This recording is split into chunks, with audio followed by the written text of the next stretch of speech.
ಇದು ಯಾರು ಬರೆದ ಕಥೆಯೋ ನನಗಾಗಿ ಬಂದ ವ್ಯಥೆಯೋ. ಏಯ್ ಪಚ್ಚಿ, ಇವಾಗ ಸಮಾಧಾನ ಆಯ್ತಾ ನಿನ್ಗೆ?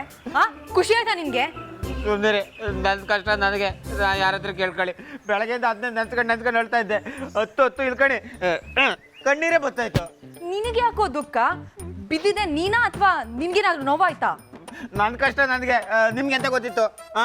ಅಲ್ಲ, ನಡೆಯೋ ಮನುಷ್ಯ ಎಡವ ಸಹಜ. ಹಂಗಂತೇಳಿ ಒಬ್ಬರ ಮೇಲೆ ಪದೇ ಪದೇ ಹಿಂಗೆ ಬೀಳ್ತಾ ಇದ್ರೆ ನಮಗೆಲ್ಲ ಬೇಜಾರಾಗ್ತಿದ್ಯಾ? ಎಂತ ನಾವೆಲ್ಲ ಎಂತ ಸತ್ತೋಗಿತ್ತ? ನಮಗೆ ಕ್ಯಾಚ್ ಹಿಡಿಕೆಲ್ಲ ಗೊತ್ತಿಲ್ಲ ಅಂತ ಅಂದ್ಕೊಂಡ್ರಾ? ಮುಚ್ಚೋ ಬಾಯಿ. ನಾನೇನೋ ನಿನಗೆ ಹೆಲ್ಪ್ ಮಾಡಕ್ ಹೋದ್ರೆ ನೀನ್ ನನ್ನ ತಲೆ ಮೇಲೆ ಕಲ್ಲೆಸಿತ್ಯಾ. ಜನ್ಮದಲ್ಲಿ ನಿಂಗೆ ಶ್ರದ್ಧಾ ಸಿಗಲ್ಲ. ನೀವೇ ತೆಗಿ ನಮ್ಮನ್ನೆಲ್ಲ ಶಾಪ ಹಾಕೋದು. ಮುತ್ತೈದರ ಶಾಪ ಹಾಕಿದ್ರೆ ತಟ್ಟು ಗೊತ್ತಿತ್ತಾ? ನಂಗೆ ಅವೆಲ್ಲ ಗೊತ್ತಿಲ್ಲ. ಈಗ ವಾಪಸ್ ತಗೊಳ್ಳಿ, ಶಾಪ ವಾಪಸ್ ತಗೊಳ್ಳಿ. ಮತ್ತೆ ನೀನ್ ಯಾಕೆ ಹೇಳಿದ್ದು ನಾನೇ ಕಾಲ್ ಕೊಟ್ಟು ಬಿಡಿಸಿದೋಳ ಅಂತ? ಮತ್ತಿದಂತ ಪದೇ ಪದೇ ಬೇರೆಯವ್ರ ಮೇಲೆ ಹಿಂಗೆ ಬೀಳ್ತಾ ಇದ್ರೆ ನಮ್ಗೆ ಹೊಟ್ಟಿಗೆ ಚೂರಿ ಹಾಕ್ದಂಗಾತು. ಏನ್ ಮಂಕೆ, ನಾನು ನಿನಗೆ ಶ್ರದ್ಧಾಂಗೆ ಮದ್ವೆ ಮಾಡಿಸ್ಬೇಕು ಅಂತ ಕಣೋ ಇಷ್ಟೆಲ್ಲ ಆಟ ಆಡ್ತಾ ಇರೋದು.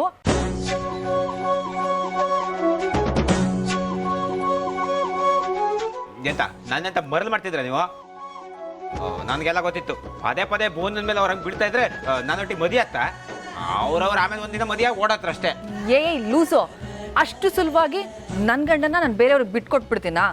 ಒಳ್ಳೆ ಲೂಸ್ ಸಾವಾಸ ಆಯ್ತಲ್ಲೋ ನಿಂದು. ಸರಿ, ಅದೆಂತ ಉಪಾಯ ಅಂತೇಳಿ ಹೇಳಿ.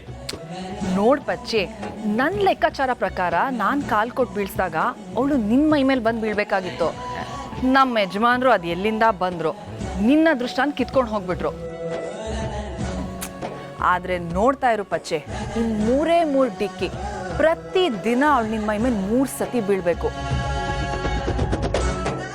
ಆ ಥರ ಸೀನ್ ಕ್ರಿಯೇಟ್ ಮಾಡ್ತೀನಿ.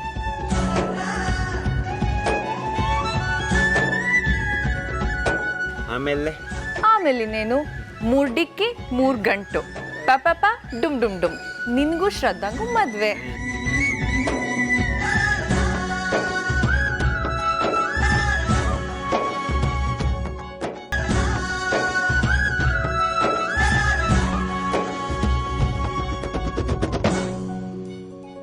ಡಿಕ್ಕಿ ಹೊಡೆದ್ರೆ ಮದಿ ಹಾಕೋದು ಸತ್ಯನಾ?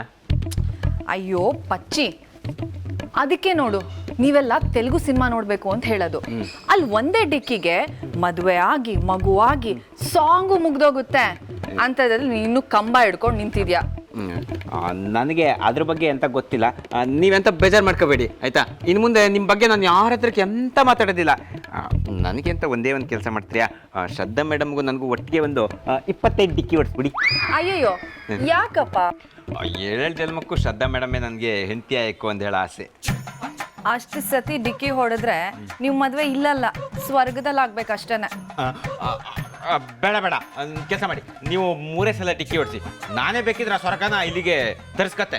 ಪಚ್ಚಿ ತಾಕತ್ತದು ಗೊತ್ತಿತ್ತಾ? ಅಯ್ಯೋ ಪಚ್ಚಿ, ಒಳ್ಳೆ ಹುಚ್ಚ ನೀನು. ಕೈಮಾ ಲಿವರ್ ಚಕ್ಕಣ ಮಾಡುವ ವಿಧಾನ: ಒಂದು ಬಾಣಲಿಗೆ ಎಣ್ಣೆ, ಈರುಳ್ಳಿ ಹಾಕಿ ಹುರಿದು ಶುಂಠಿ ಬೆಳ್ಳುಳ್ಳಿ ಪೇಸ್ಟ್, ಅರಿಶಿನ, ಪುದೀನ, ಕೊತ್ತಂಬರಿ ಸೊಪ್ಪು, ಲಿವರ್, ನೀರು, ಬೇಯಿಸಿದ ಕೈಮಾ, ಟೊಮ್ಯಾಟೊ ಪ್ಯೂರಿ, ಗರಂ ಮಸಾಲ, ತುಪ್ಪ ಮುಚ್ಚಳ ಮುಚ್ಚಿ ಬೇಯಿಸಿ. ಈಗ ಕೈಮಾ ಲಿವರ್ ಚಾಕಣ ಸವಿಯಲು ಸಿದ್ಧ. ನಮ್ಮ ಇವತ್ತಿನ ಕಾರ್ಯಕ್ರಮದಲ್ಲಿ GFC ಖ್ಯಾತಿಯ ಕೃಷ್ಣಪ್ಪನವರು ಒಳ್ಳೆ ಚಾಕ್ನವನ್ನ ಮಾಡಿ ಕೊಟ್ಟಿದ್ದಾರೆ. ಹೆಂಗಿದೆ ಅಂತ ಎಲ್ಲ ಹೇಳಕ್ಕಾಗಲ್ಲ, ನೀವು ಮಾಡ್ಕೊಂಡ್ರೆ.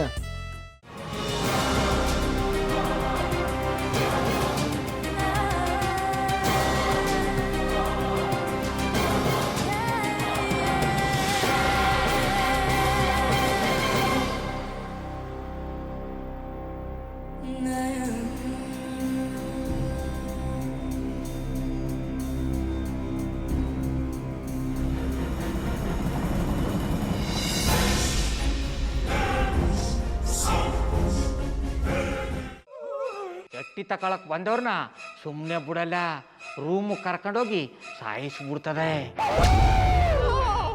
ರೂಮಿಗೆ ಕರ್ಕೊಂಡೋಗಿ ಯಾಕೆ ಸಾಯಿಸ್ತಾಳೆ? ಯಾಕಂದ್ರೆ ಅದು ಅವಳು ಪ್ರಿಯಕರನ್ ಸಾಯಿಸಿದ ಜಾಗ. ಅದಕ್ಕೆ ಅಲ್ಲಿಗೆ ಕರ್ಕೊಂಡೋಗಿ ಸಾಯಿಸ್ಬಿಡ್ತದೆ. ಈ ಮನೇಲಿ ದೆವ್ವ ಇದೆ ಅಂತ ಭಾಸ್ಕರ್ ಅವ್ರು ನನ್ಗೆ ಹೇಳೇ ಇಲ್ಲ. ಅವ್ರ ಹಟ್ಟಿಲಿ ವಾಸ ಆಗಿದ್ರ ತಾನೆ ಹೇಳಕ. ಹಟ್ಟಿಲಿ ವಾಸ ಆಗಿರೋರ್ನ ಏನು ಮಾಡಲ್ಲ, ಆದ್ರೆ ಹಟ್ಟಿ ತಕೊಳಕ್ ಬಂದವ್ರನ್ನ ಅದು ಸುಮ್ಮನೆ ಬಿಡಲ್ಲ ಬಿಡಲ್ಲ ಬಿಡಲ್ಲ. ಇದನ್ನೆಲ್ಲ ಹೇಳ್ತಿದ್ಯಲ್ಲ, ನೀ ಯಾರು? ನಾನು ಈ ಹಟ್ಟಿ ವಾಚ್ಮ್ಯಾನು. ನಾನು ಅರ್ಜೆಂಟಾಗಿ ರಾಮನಗರ ಹೋಗ್ಬೇಕು. ನೀನು ವೆಹಿಕಲ್ ಕಳಿಸ್ತೀಯಾ? ಅಷ್ಟೇ ತಾನೇ, ಎಷ್ಟು ಗಂಟೆಗೆ ಅಂತ ಹೇಳಿ ಕಳಿಸ್ತೀನಿ. ಮೊನ್ನೆ ಯಾರೊಬ್ರನ್ನ ಕಳಿಸಿದ್ಯಲ್ಲ, ಅವನೇ ಕಳಿಸು, ಚೆನ್ನಾಗಿ ಓಡಿಸ್ತಾನ ಅವನು. ಮೊನ್ನೆನಾ? ಹಾ, ಶಿವು ಇರಬೇಕು. ಹಾ, ಅವನೇ. ಅಯ್ಯೋ, ಅವ್ನು ನಿನ್ನೆಯಿಂದ ಕೆಲಸಕ್ಕೆ ಬಂದಿಲ್ಲ. ಫೋನ್ ಮಾಡಿದ್ರೆ ರಿಸೀವ್ ಮಾಡ್ತಿಲ್ಲ.